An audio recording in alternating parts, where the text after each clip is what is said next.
Good morning student. આપણે last લેક્ચરમાં પૃષ્ઠ રસાયણ વિજ્ઞાન જે ચેપ્ટર ચાલતું એની અંદર સૌથી પહેલી બાબત અધિશોષણવાળી વાત કરી. ઉદ્દીપન વિશેનો સેકન્ડ ભાગ જે છે એમાં મેક્સિમમ માહિતી આપણે જોઈ લીધી.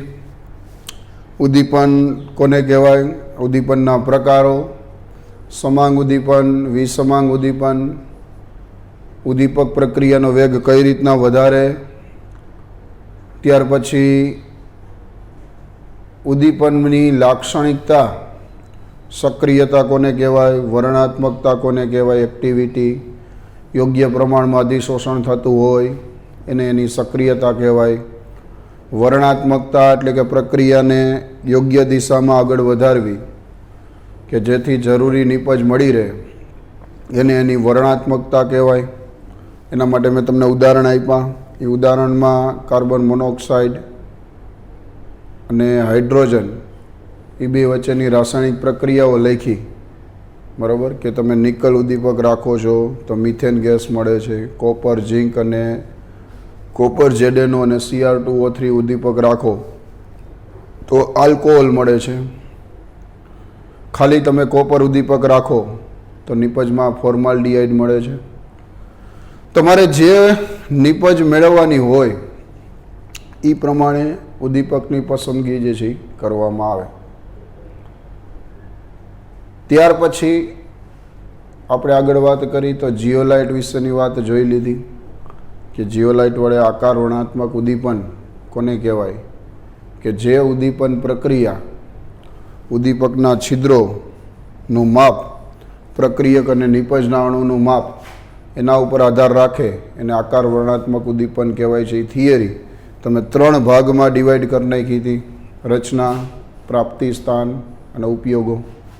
રચના ખબર પડી જાય, એલ્યુમિનો સિલિકેટ કહેવાય, મુખ્ય 3 પરમાણુ હોય. બરાબર, એલ્યુમિનિયમ, સિલિકોન, ઓક્સિજન, મધપૂડા જેવી રચના હોય. બરાબર, ફિલ્ટર પેપર હોય.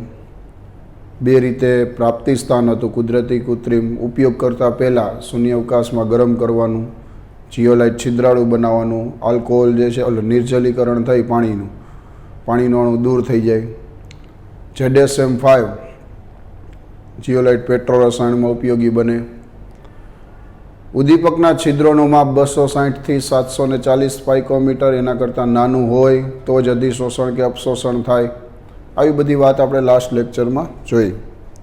વિસમાંગ અધિશોષણનો સિદ્ધાંત પણ જોઈ લીધો. ઉદ્દીપકની સપાટી ઉપર પહેલાં પ્રક્રિયકના અણુ આવે, પ્રસરણ થાય. ત્યાર પછી ઉદ્દીપકની સપાટી ઉપર અધિશોષણ થાય. ત્યાર પછી ઉદ્દીપકની સપાટી ઉપર મધ્યવર્તી સંયોજનની રચના થાય.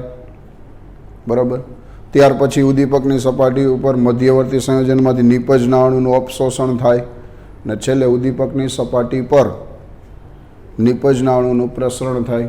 આને કહેવાય વિસમાંગ અધિશોષણનો સિદ્ધાંત. 5 પોઈન્ટ હતા. એ 5 પોઈન્ટને જ શું કહેવાય? વિસમાંગ અધિશોષણનો સિદ્ધાંત. સક્રિયતા કેમ જળવાય એના માટેની મેં આકૃતિ દોરી પણ સમજાવવાની ટ્રાય કરી હતી કે ભાઈ 2 અણુ છે એકબીજા સાથે પ્રક્રિયા કરી નવો અણુ બનાવે, મધ્યવર્તી સંયોજન બનાવે. એ અણુ ત્યાંથી સપાટી છોડી દે, જગ્યા ખાલી થાય. એ જગ્યાએ વરી પ્રક્રિયકનો બીજો અણુ આવે. વળી અહીંયા જે છે 2 અણુ એકબીજા સાથે પ્રક્રિયા કરીને સપાટી છોડી દે, વરી પ્રક્રિયકનો બીજો અણુ આવે. દરેક પ્રક્રિયકના દરેક અણુને ઉદ્દીપકની સપાટી ઉપર સ્થાન મળી રહેવું જોઈએ. એને એની સક્રિયતા કહેવાય. અને હવે ઉદ્દીપનમાં છેલ્લો ટોપિક આજે આપણે લેક્ચરમાં જે ભણશું, ઉત્સેચકો, એન્ઝાઇમ, એના વિશેની બધી વાત કરશું. ઉત્સેચકો કોને કહેવાય? ઉત્સેચન, ઉદ્દીપન. બરાબર, ઉત્સેચકો એટલે કે એન્ઝાઇમ, એના વિશેની બધી માહિતી આપણે લેશું. ઉત્સેચકો એટલે શું છે તો કે સજીવ શરીરમાં થતી જૈવ રાસાયણિક પ્રક્રિયાઓ માટે જવાબદાર ઉદ્દીપકોને જ શું કહેવાય? ઉત્સેચકો કહેવાય. છે એક પ્રકારના કેટાલિસ્ટ જ છે, ઉદ્દીપક જ છે, પણ ફેર એટલો છે કે ઉદ્દીપક જે છે એ રાસાયણિક પ્રક્રિયા માટે ઉપયોગમાં લેવાય, જ્યારે ઉત્સેચકો જે છે એ જૈવ રાસાયણિક પ્રક્રિયા માટે ઉપયોગમાં લેવાય છે. બરાબર, જૈવ રાસાયણિક પ્રક્રિયાઓ તમને ખબર છે, પાચન છે, શ્વસન છે, ઉત્સર્જન છે. તો સજીવ શરીરમાં થતી જૈવ રાસાયણિક પ્રક્રિયાઓ માટે સજીવ શરીરમાં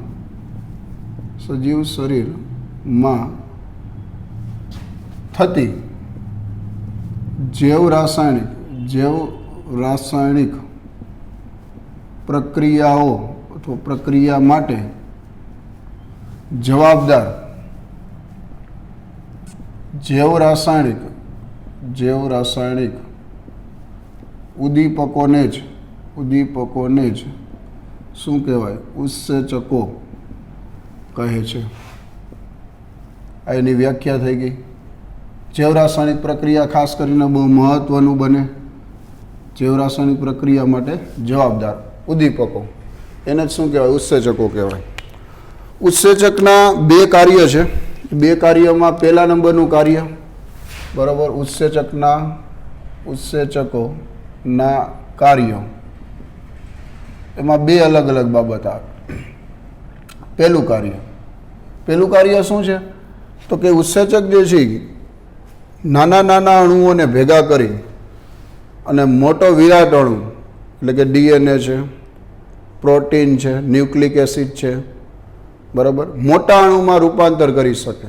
અને બીજું કાર્ય, એ મોટા અણુઓને વિઘટિત કરી અને નાના અણુઓમાં પણ રૂપાંતર કરી શકે. અને જે ઉર્જા છૂટી પડે એ ઉર્જા સજીવ શરીર માટે ઉપયોગી હોય. તો ઉત્સેચકોના બે કાર્ય કે નાના અણુઓને એકઠા કરી, અહીં આપણે લખશું કે ઉત્સેચકો એ નાના અણુઓને એકઠા કરી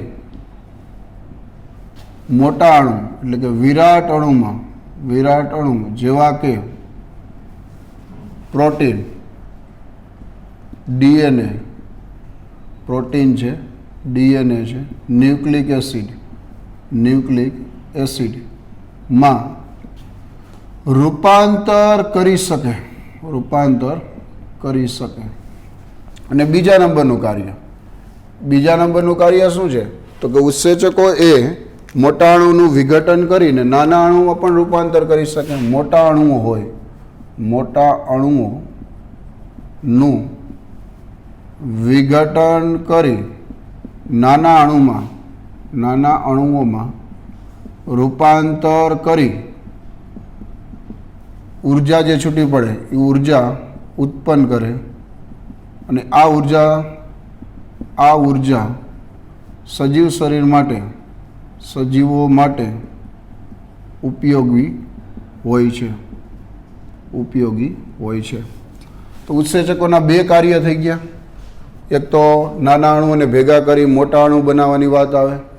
બીજું કાર્ય મોટા અણુનું વિઘટન પણ કરી શકે.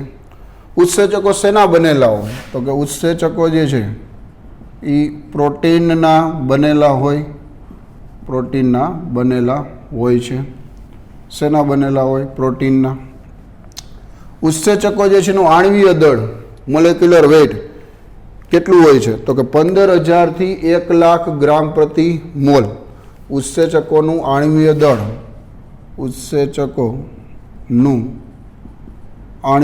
દળ, મોલેક્યુલર વેઇટ, બરાબર, કેટલું હોય છે?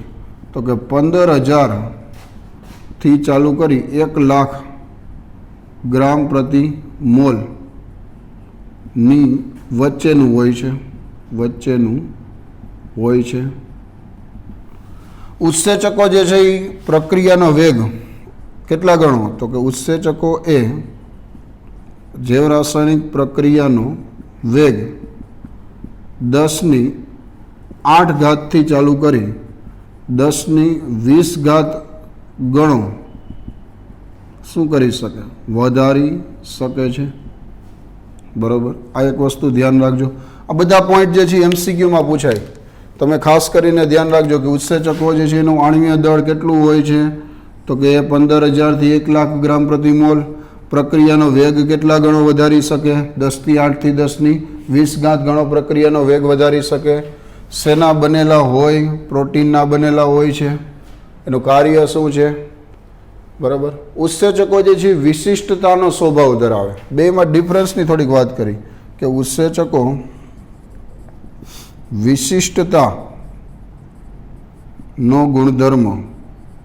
વિશિષ્ટતાનો ગુણધર્મ ધરાવે છે. વિશિષ્ટતા એટલે એનો મતલબ શું થાય એની વાત કરી.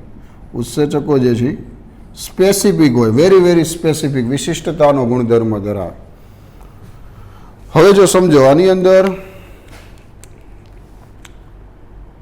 ઉદ્દીપક અને ઉત્સેચક આ બે વસ્તુ વિશેની થોડીક આપણે વાત કરી છે અત્યારે. દરેક લોકોને ખબર છે કે ઉદ્દીપક છે એ પ્રક્રિયાનો વેગ વધારવામાં મદદરૂપ થાય, ઉત્સેચકો પણ જૈવ રાસાયણિક પ્રક્રિયાનો વેગ વધારવામાં મદદરૂપ થાય, બરાબર. પણ ઉત્સેચક વિશિષ્ટતાનો ગુણધર્મ ધરાવે છે, ઉદ્દીપક પણ વિશિષ્ટતાનો ગુણધર્મ ધરાવે છે. ઉત્સેચકના ઉદાહરણમાં લઉં તો દાખલા તરીકે યુરેઝ ઉત્સેચક છે, યુરેઝ એ યુરિયાનું જળ વિભાજન કરે છે. યુરેઝ ઉત્સેચક અહીંયા લખાય, યુરેઝ એ શું કરે? યુરિયાનું જળ વિભાજન કરે. દાખલા તરીકે આમ હોય NH2CO NH2, જળ વિભાજન એટલે H2O, આને યુરિયા, અને શું કહેશું? યુરિયા. જળ વિભાજન, પાણી સાથે પ્રક્રિયા કરો, શું બનાવે? 2 મોલ એમોનિયા વત્તા કાર્બન ડાયોક્સાઇડ, એક હાઇડ્રોજન આમાં એડ થાય, એક હાઇડ્રોજન આમાં એડ થાય, અને ઓક્સિજન કાર્બન ડાયોક્સાઇડ, એમોનિયા અને કાર્બન ડાયોક્સાઇડમાં રૂપાંતર કરે. હવે સમજો શું કહેવા માગે છે. ઉત્સેચક જે છે એ વિશિષ્ટતાનો ગુણધર્મ ધરાવે છે, એમ કહે છે. વિશિષ્ટતા એટલે ઉત્સેચક અને ઉદ્દીપક વચ્ચે ડિફરન્સ શું છે? મોટાભાગના લોકોને, વિદ્યાર્થી મિત્રોને બહુ ઓછી માહિતી આ વસ્તુની ખબર હોય. તો સમજો કે ઉદ્દીપક જે છે એ વિશિષ્ટ હોય, ઉત્સેચક વધારે પડતો વિશિષ્ટ હોય. વધારે પડતો વિશિષ્ટ એટલે કે દાખલા તરીકે તમે એમ કહો કે હેબર પદ્ધતિ છે, હેબર પદ્ધતિ, એમાં ઉદ્દીપકનું નામ શું છે? Fe છે ને, આયન છે, બરાબર. તો આપણે ખબર છે કે આયન છે એનો ઉપયોગ હેબર પદ્ધતિમાં જ કરવામાં, બીજે ક્યાંય આયનનો ઉપયોગ કરવામાં આવતો નથી. જ્યારે ઉત્સેચક યુરેઝ છે, યુરેઝ એ શું કામ કરે? તો કે યુરેઝ ઉત્સેચક જે છે યુરિયાનું શું કરે છે? જળ વિભાજન કરે છે ને. યુરેઝ ઉત્સેચક જે છે એ શું કરે છે? યુરેઝ ઉત્સેચક યુરિયાનું જળ વિભાજન કરે. બે વચ્ચેનો ડિફરન્સ. આખા રસાયણ વિજ્ઞાનમાં Fe ઉદ્દીપક હોય એવી તમને 2-3 પ્રક્રિયાઓ તો મળે છે કે જેમાં Fe ઉદ્દીપકનો ઉપયોગ કરવામાં આવે. એટલે કે એવું જરૂરી નથી પરફેક્ટ, 99.99% તો બરાબર હાલો, પણ 1%માં તો એવી શક્યતા રહે કે આખા રસાયણ વિજ્ઞાનની 2-3 પ્રક્રિયાઓ તો એવી જોવા મળે છે કે જેમાં Fe ઉદ્દીપકનો ઉપયોગ કરવામાં આવે. પરંતુ ઉત્સેચકમાં આવું નહીં બને. ઉત્સેચકમાં ફિક્સ જ કે યુરેઝ ઉત્સેચક હોય તો યુરિયાનું જ જળ વિભાજન કરી શકે, બીજે ક્યાંય યુરેઝ શબ્દ આવે જ નહીં. સમજાય છે તમને? દાખલા તરીકે હું એમ કહું સ્ટાર્ચનું પાચન કરવા માટે એમાઇલેઝ ઉત્સેચક આવે તો એમાઇલેઝ જે છે એ એમાઇલેઝ સ્ટાર્ચના પાચન માટે જ ઉપયોગમાં લે. બીજી આખા ક્યાંય તમે જૈવ રાસાયણિક પ્રક્રિયા ગમે એટલી તમે લખો એમાં ક્યાંય એમાઇલેઝ ઉત્સેચક આવે નહીં. સુક્રોઝનું જળ વિભાજન ઇન્વર્ટેજ વડે જ થાય. તો ઇન્વર્ટેજ જે છે બીજે ક્યાંય ઇન્વર્ટેજ શબ્દ જ ન આવે, બીજે ક્યાંય ઇન્વર્ટેજ જે છે લખી જ ન શકાય, સુક્રોઝના જળ વિભાજનમાં જ લખાય. તો ઉદ્દીપક જે છે વિશિષ્ટતાનો ગુણધર્મ ધરાવે, ઉત્સેચક પણ જે છે વિશિષ્ટતાનો ગુણધર્મ ધરાવે, પણ બે વચ્ચે નાનો એવો ડિફરન્સ છે કે આ જે છે એ વિશિષ્ટ હોય ખરા, આ વધારે પડતો વિશિષ્ટ હોય ઉત્સેચક. ઉત્સેચક એ વધારે પડતો, વધારે વેરી વેરી સ્પેસિફિક કે ઉત્સેચક એ ઉદ્દીપક કરતા વધારે વિશિષ્ટતાનો ગુણધર્મ ધરાવે. ચલો આ વસ્તુ ખબર પડી ગઈ. કારણ કે એમ કહી શકાય કે યુરિયાના જળ વિભાજન માટે યુરેઝ ઉત્સેચક જ ઉપયોગમાં લેવાય. બરાબર. યુરેઝ ઉત્સેચકની બીજી કોઈ રાસાયણિક યુરેઝ ઉત્સેચક બીજી કોઈ જૈવ રાસાયણિક પ્રક્રિયા માટે ઉપયોગમાં ન લઈ શકાય.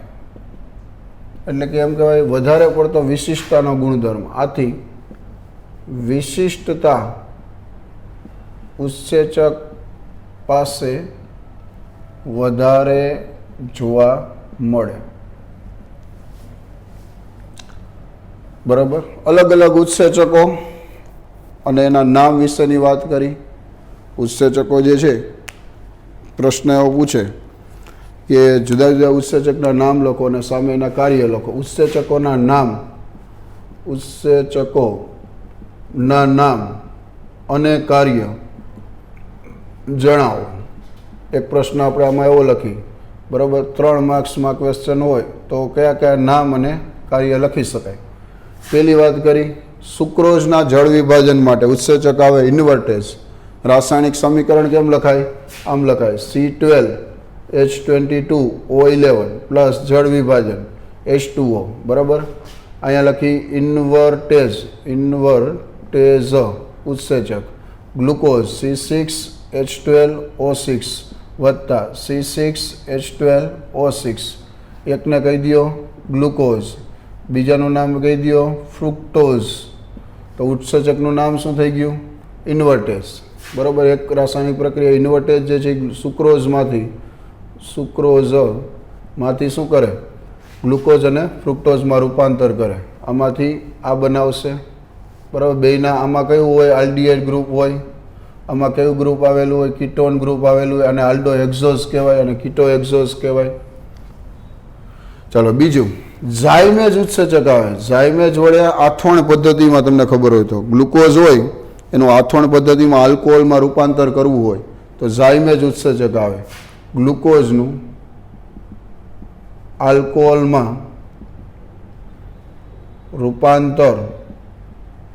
રૂપાંતર માટે કયો ઉત્સેચક? ઝાયમેજ ઉત્સેચક જે છે ઉપયોગી બને.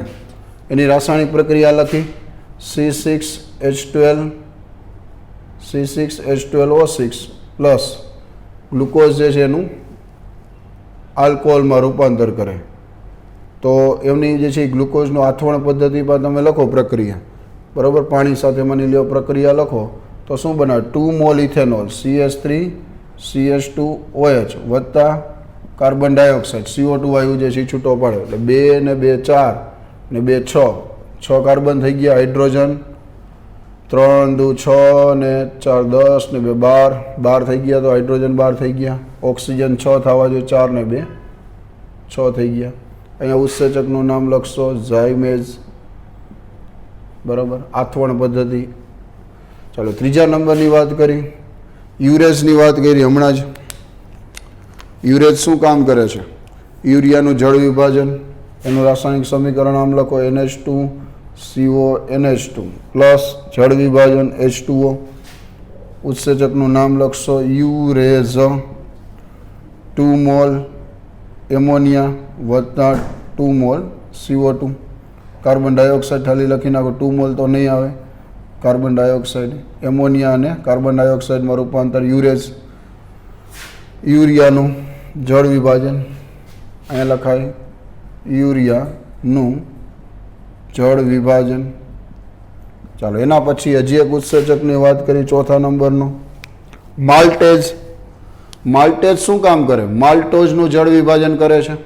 માલ્ટ શર્કરા તમને ખબર છે, ઘઉં ચોખાની અંદર જોવા મળી ડાયસેકેરેટ શર્કરા. માલ્ટેઝ એનું સમીકરણ લખાય C12H22O11 વત્તા જળ વિભાજન H2O. ઉત્સેચક લખી માલ્ટેઝ. બરાબર. આ માલ્ટોઝ શર્કરા છે. માલ્ટોઝ બનાવે C6H12O6 વત્તા C6H12O6 બે ગ્લુકોઝ. આઈ ગ્લુકોઝ કહેવાય. માલ્ટેઝ ઉત્સેચક, યુરેઝ ઉત્સેચક, ઝાયમેજ ઉત્સેચક, ઇન્વર્ટેજ ઉત્સેચક. ત્યાર પછી હજી લખી લેક્ટોઝ. લેક્ટેઝ જે છે ઉત્સેચક આવે C12H22O11 વત્તા H2O. બરાબર. લેક્ટેઝ, બરાબર, આ લખો લેક્ટોઝ શર્કરા છે. ડાયસેકેરેટ જળ વિભાજન C6H12O6 વત્તા C6H12O6. એકને તમે ગ્લુકોઝ કયો, એકનું નામ લખી નાખો ગેલેક્ટોઝ. ગેલેક્ટોઝ. તો લેક્ટેઝ ઉત્સેચક જે છે ક્યાં ઉપયોગી છે? લેક્ટોઝમાંથી ગ્લુકોઝ અને ગેલેક્ટોઝમાં રૂપાંતર માટે. આ વસ્તુ ખબર પડે છે શું કહેવા માગે છે. ત્યાર પછી હજી ઉત્સેચકની વાત, સ્ટાર્ચના પાચન માટે એમાઇલેજ ઉત્સેચક આવે. એક ઉત્સેચકનું નામ 6 નંબરનું, સ્ટાર્ચના પાચન માટે જવાબદાર ઉત્સેચક, એનું નામ છે શું લખશો? એમાઇલેઝ. એમાઇલેઝ. સ્ટાર્ચ ખબર છે બે વસ્તુની બનેલી હોય. કેની બે વસ્તુની? એક એમાઇલેઝ અને એમાઇલોપેક્ટિન. 20% ભાગ ને 80% ભાગ. એમાઇલેઝ એટલે કે એની અંદર ગ્લુકોઝના ઘણા બધા એકમો હોય. આલ્ફા ડી પ્લસ ગ્લુકોઝની ચેન આખી બનેલી હોય. C1 ઓક્સિજન C4 ચેન આવેલી હોય. બાયોમોલેક્યુલ ચેપ્ટર તમે ભણો છો બાયોલોજીમાં, બરાબર. એમાઇલોપેક્ટિન. એમાઇલોપેક્ટિન એટલે ખબર પડે કે જેની અંદર આલ્ફા ડી પ્લસ ગ્લુકોઝના ઘણા બધા એકમો હોય પણ એમાં બે ચેન આવેલી હોય, બરાબર. ગ્લાયકોસિડિક સાકર, એક તો C1 ઓક્સિજન C4 હોય, પહેલા નંબરનો કાર્બન ચોથા નંબરના કાર્બન સાથે જોડાય, અને બીજી ચેન એમાં કઈ હોય? એમાઇલોપેક્ટિનમાં C1 ઓક્સિજન C6 ચેન જે છે આવેલી હોય. તો કહેવાનો મતલબ સ્ટાર્ચના પાચન માટે જવાબદાર, સ્ટાર્ચમાંથી તમને ગ્લુકોઝના ઘણા બધા એકમો મળે, એને છૂટો કરો એટલે વિભાજિત કરો તો, બરાબર. તો એમાં જવાબદાર ઉત્સેચકનું નામ છે એમાઇલેઝ. સેલ્યુલોઝના પાચન માટે જવાબદાર સેલ્યુલેઝ. સેલ્યુલોઝના પાચન માટે જવાબદાર એક ઉત્સેચકનું નામ લખશું. સેલ્યુલોઝ ના પાચન માટે જવાબદાર ઉત્સેચક સેલ્યુલેઝ. સેલ્યુલેઝ ઉત્સેચક જે છે કેમાં આવેલો હોય? તો કે પ્રાણીઓમાં, વનસ્પતિઓમાં નો આવેલો હોય, પ્રાણીઓમાં આવેલો હોય. આ વસ્તુ તમને ખબર હોવી જોઈએ, કારણ કે પ્રાણીઓ છે ગાય ભેંસ, બરાબર, એ શું કરે? કાગળ છે, કાપડ છે, આ બધી વસ્તુનો ખોરાક તરીકે ઉપયોગ કરતા હોય. ઉપયોગ કરતા હોય એટલે એનું પાચન માટે જવાબદાર ઉત્સેચક, એનું નામ છે સેલ્યુલેઝ. આપણા માનવ શરીરમાં સેલ્યુલેઝ ઉત્સેચક ન આવેલો હોય, વનસ્પતિમાં ન હોય, તો એનો મતલબ શું થઈ ગયો? કહેવાનો મતલબ એવો થયો કે પ્રાણીઓ, ખાસ કરીને ગાય ભેંસ, આ બધી જગ્યાએ આ બધા પ્રાણીઓમાં સેલ્યુલેઝ ઉત્સેચક જે છે જોવા મળે છે. આ ઉત્સેચક જે છે ધ્યાન રાખવાનું, ક્યાં જોવા મળે છે? પ્રાણીઓમાં. ગાય ભેંસ, ગાય છે, ભેંસ છે, બરાબર, એવા બધા પ્રાણીઓમાં આ ઉત્સેચક જોવા મળે છે. કારણ કે તે ખોરાક તરીકે કેનો ઉપયોગ કરતા હોય? કાગળ, કાપડ વગેરે ના પાચન માટે, સેલ્યુલોઝ કહેવાય ને પાચન માટે જવાબદાર ઉત્સેચક સેલ્યુલોઝ. ચાલો, ત્યાર પછી હજી આગળ વાત કરી ઉત્સેચકનું બીજું નામ પેપ્સિન ઉત્સેચક આવે. પેપ્સિન શું કામ કરે? પ્રોટીનનું એમિનો એસિડમાં રૂપાંતર કરે. પેપ્સિન ઉત્સેચક જે છે એ પ્રોટીનનું એમિનો એસિડમાં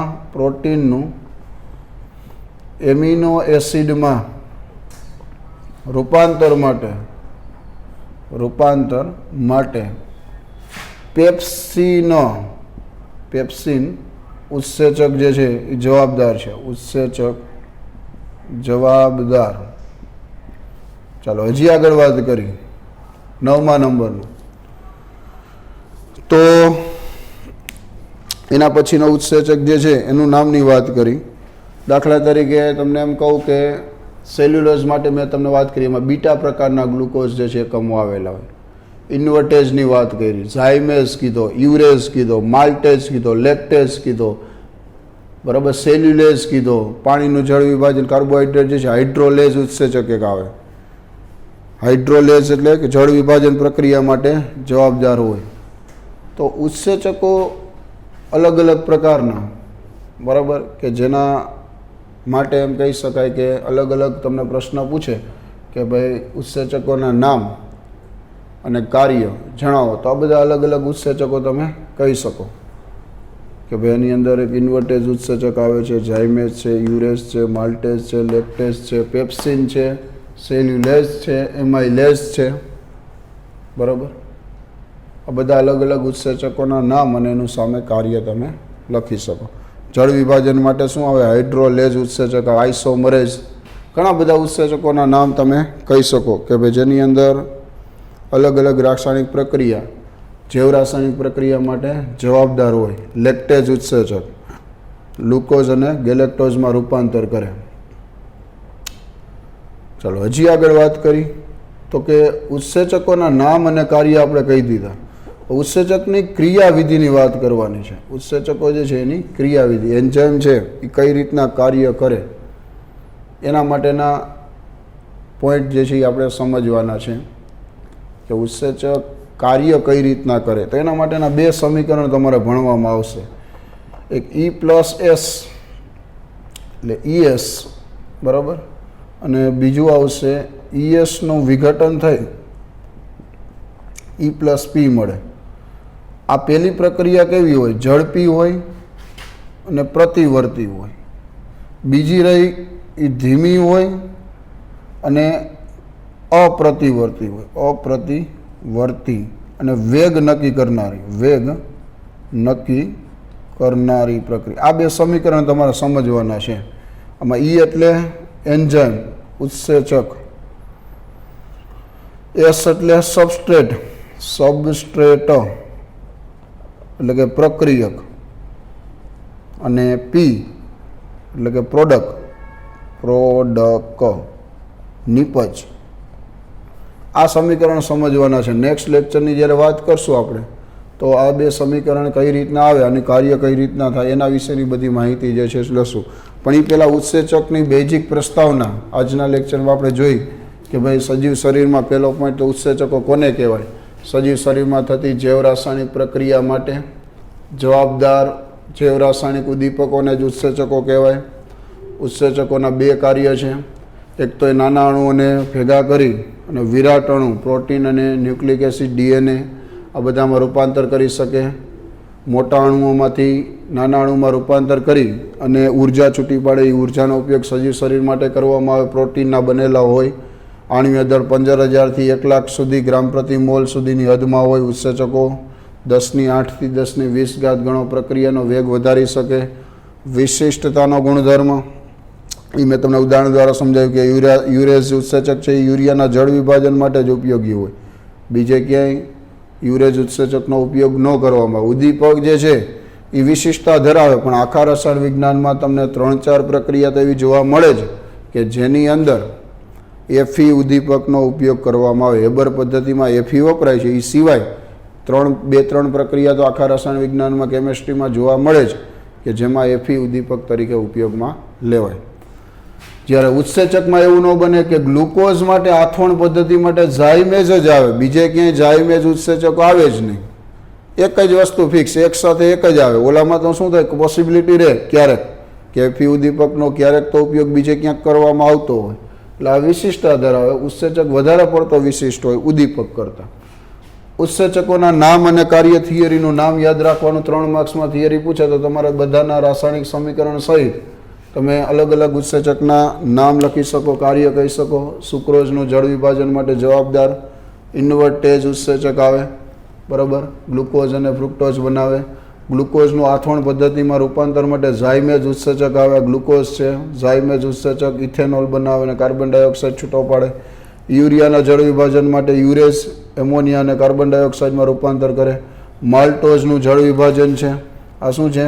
માલ્ટોઝનું જળ વિભાજન, એના માટે માલ્ટેઝ ઉત્સેચક છે. આ છે લેક્ટોઝનું જળ વિભાજન, લેક્ટોઝનું જળ વિભાજન છે, બરાબર. લેક્ટેજ ઉત્સેચક છે, માલ્ટેજ ઉત્સેચક છે. સ્ટાર્ચના પાચન માટે એમાઇલેઝ, સ્ટાર્ચના પાચન માટે જવાબદાર ઉત્સેચક એમાઇલેઝ આવે. સ્ટાર્ચમાંથી તમને ખબર છે ગ્લુકોઝના ઘણા બધા, સેલ્યુલોઝ બીટા D+ ગ્લુકોઝ નામના એકમોનો બનેલો હોય, એના માટે જવાબદાર ઉત્સેચક સેલ્યુલેઝ, બરાબર. બીટા પ્રકારના ગ્લુકોઝ ઘણા બધા ચેન જોડાયેલી હોય ને, C1 ઓક્સિજન C4, તો એના પાચન માટે જવાબદારી પ્રાણીઓમાં ખાસ કરીને આવેલો હોય. ગાય ભેંસ જેવા પ્રાણીઓ જે છે એમાં કાગળ કાપડ આ બધી વસ્તુનો ખોરાક તરીકે ઉપયોગ કરે તો એમાં જે છે ઉત્સેચક જે આવેલો હોય એને સેલ્યુલોઝ ઉત્સેચક જે છે સેલ્યુલોઝના પાચન માટે જવાબદાર હોય. પ્રોટીનનું એમિનો એસિડમાં રૂપાંતર કરવા માટે પેપ્સિન ઉત્સેચક આવે. પેપ્સિન ઉત્સેચક શું કરે તો કે પેપ્સિન જે છે એ પ્રોટીનમાંથી, કારણ કે આ ખબર છે પ્રોટીન શેનો બનેલો હોય, એમિનો એસિડનો જ બનેલો હોય. એમિનો એસિડ એનો મુખ્ય ઘટક છે. ચરબીજન્ય એસિડ, ચરબીજન્ય એસિડ એટલે એસ્ટરિફિકેશન. એસ્ટરિફિકેશન એટલે આ પ્રક્રિયા થઈ એસિડ પ્લસ આલ્કોહોલ એટલે કે ફેટી એસિડ, લેક્ટેઝ જે આપણે કહીએ છીએ, બરાબર. એ ઉત્સેચક એસ્ટરિફિકેશન એટલે એસ્ટર જે છે એનું જળ વિભાજન, એસિડ અને આલ્કોહોલ મળે તો એ ચરબીજન્ય એસિડ જે છે એનું જળ વિભાજન માટે જવાબદાર ઉત્સેચક લેક્ટેઝ જે છે કહી શકાય. તમારે ઉત્સેચકની ક્રિયાવિધિમાં બે સમીકરણ સમજવાના થશે. E પ્લસ એસ એટલે કે ES ઉત્સેચક પ્રક્રિયક સાથે જોડાય, કારણ કે આપણે ખબર છે ઉત્સેચક શેનો બનેલો હોય, એમિનો એસિડનો બનેલો હોય. અને એમિનો એસિડ જે છે એ એનો ક્રમ, એના આધારે જેનું નામકરણ જે છે થતું હોય. સક્રિય સ્થાન જેમાં તમને શું હોય, ઉત્સેચક જે આખો તમે ડ્રો કરો એ ઉત્સેચકમાં એમિનો એસિડ અલગ અલગ એકમો આવેલા હોય, એ કયા ઓર્ડરમાં ગોઠવાયેલા છે એની સાથે જ પ્રક્રિયક જે છે એ જોડાશે. અને એના આધારે જ એટલે કે E પ્લસ એસ એટલે ES ઝડપી પ્રક્રિયા હોય, પ્રતિવર્તી હોય. પછી ESનું વિઘટન થવાનું, E પ્લસ P એટલે કે નિપજ અને ઉત્સેચક પાછો. ઉત્સેચક તો પ્રક્રિયામાં ભાગ નથી લેવાનો ઉદ્દીપકની જેમ, એટલે પ્રક્રિયાના અંતે પાછો મળી જશે. ધીમી અને અપ્રતિવર્તી હોય, વેગ નક્કી થાય. આટલી વસ્તુ જે છે તમે આજના લેક્ચરમાં તૈયાર કરી નાખજો. હવે જે નેક્સ્ટ લેક્ચર લેશું એમાં ઉત્સેચકની ક્રિયાવિધિ, કે ઉત્સેચક કઈ રીતના કાર્ય કરે અને ઉત્સેચક ઉદ્દીપનની લાક્ષણિકતા, કઈ કઈ લાક્ષણિકતા ધરાવે ઉત્સેચક. જેમ આપણે ઉદ્દીપકની લાક્ષણિકતા જોઈ હતી કે ઉદ્દીપક વિશિષ્ટતાનો ગુણધર્મ ધરાવે, બંને દિશામાં વેગ જે છે પુરોગામી અને પ્રતિગામી વેગ સમાન રીતે વધારી શકે, સંતુલન અચળાંક ઉપર અસર ન કરે, સંતુલન અવસ્થા ઉપર અસર ન કરે ઉદ્દીપક. એવી જ રીતના આપણે ઉત્સેચકની લાક્ષણિકતાઓ અલગ અલગ જોશું. અને ત્યાં પછી આપણે બીજા નંબરનો ભાગ ઉદ્દીપન, એના વિશેની બધી માહિતી જે છે પૂરી કરશું. પછી ચેપ્ટરનો ત્રીજો ભાગની શરૂઆત કરશું. અને ત્રીજો ભાગનું નામ છે કલિલ. બહુ મહત્ત્વનો અને રસપ્રદ જે છે એ ભાગ કહી શકાય. કલિલમય દ્રાવણ એટલે શું અને એના ગુણધર્મો, કઈ રીતના કલિલમય દ્રાવણનું વર્ગીકરણ થાય, આ બધી વાત જે છે આપણે જોશું. Okay, bye bye student, good bye.